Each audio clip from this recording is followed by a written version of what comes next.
Greetings, friends, and welcome to Captain Samuel's Shy Astronauts. Flavours, Volume 1, was published in 2025 and is written by fellow booktuber Malcolm Cox, who runs the channel Wormberg Malcolm.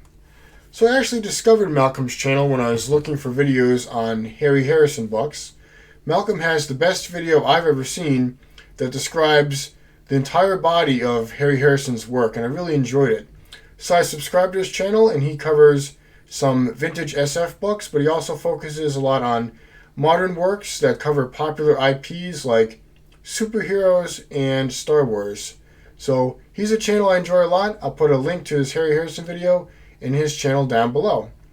And I think it's excellent when another booktuber writes a book, because it's easy to critique other people's work. Anyone can do that.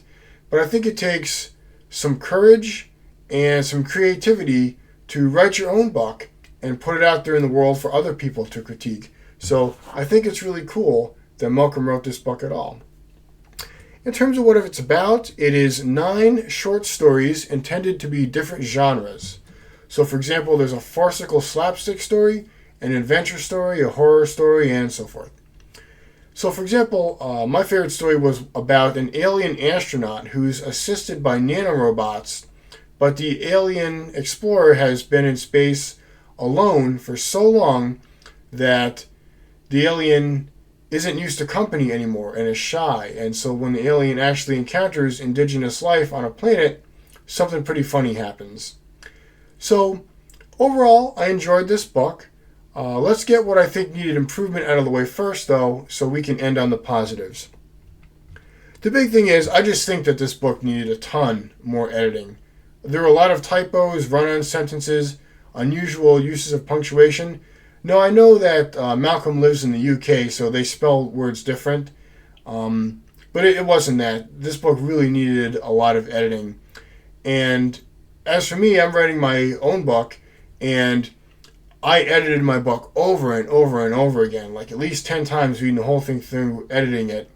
And when I invited another person to sit down and read my book and edit it for me, man, she discovered a ton of stuff. And so I think it would be useful if, for his next book, he gets a second or even a third pair of eyes to take a look at his book and help him out with the editing to get all those mistakes ironed out. I'd also say that the genres didn't feel too distinct. I know he was going for 9 different flavors or genres, but I really felt like there were just 3 main genres overall: horror, comedy, and a new genre that he's invented called brutal slapstick. And brutal slapstick is basically just kind of people getting repeatedly hurt or arguing, and those stories didn't really feel like they had much of a point. They were just kind of brutal stuff that happened. The 2 stories I'm thinking of that really fit that new genre are Unlucky Jim and Sleeplessness. I like the comedy stories the best, which were the stories I, Yet, and Surface Tension. Everything else pretty much felt like horror or brutal slapstick. Now, I personally don't really like horror as a genre, but that's nothing against the book or the author. That's just my personal tastes. So on to the positives and what I think worked well. So first of all, the author doesn't reveal what the story is about right away.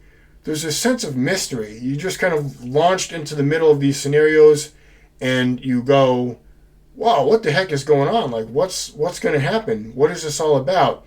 And it really made me want to keep reading to find out what's going on. And this is some high praise. It reminded me of Christopher Priest's The Inverted World, where you know something big is up and you don't know what it is, so you're compelled to keep reading to find out. The endings were often excellent, so they end on just a couple sentences that reveal what the story is about, or a joke, or an insight that completely changes the interpretation of events. So the author basically sets you up with this mysterious scenario, and then with the last sentence or two, blows your mind with the last couple sentences. And I feel that the author really has a sense of what the short story form is all about. I also thought that the author had a gift for humor. The prose and dialogue had a super intellectual, sarcastic, dry humor laced with irony and acerbic British wit. The scene where the fisherman meets the buxom mermaid was comedy gold, And like I mentioned, I also enjoyed the shy alien explorer and what happens when they encounter some indigenous life on Earth. And the guy in his shabby apartment describing the building's plumbing system was pretty hilarious too. So, what would I rate this book? Well, I paid for the book myself, and Malcolm didn't ask me to do this video. But keep in mind that, I can't be completely objective because I do consider him an internet friend. So, that being in mind, I would give this 3 out of 5 stars, a passing grade, and I do recommend it, particularly if you like horror, and because the price Malcolm is asking for it is practically free. Like, this book was so cheap, even the paperback version was quite inexpensive, and so I think that's a fair price for this book. So, I think again that it's great that a fellow booktuber puts something out there in the world for others to read and think about, and so I really hope that Malcolm continues to polish his work and continues to write. Okay, hope you're all doing well. Thanks for watching.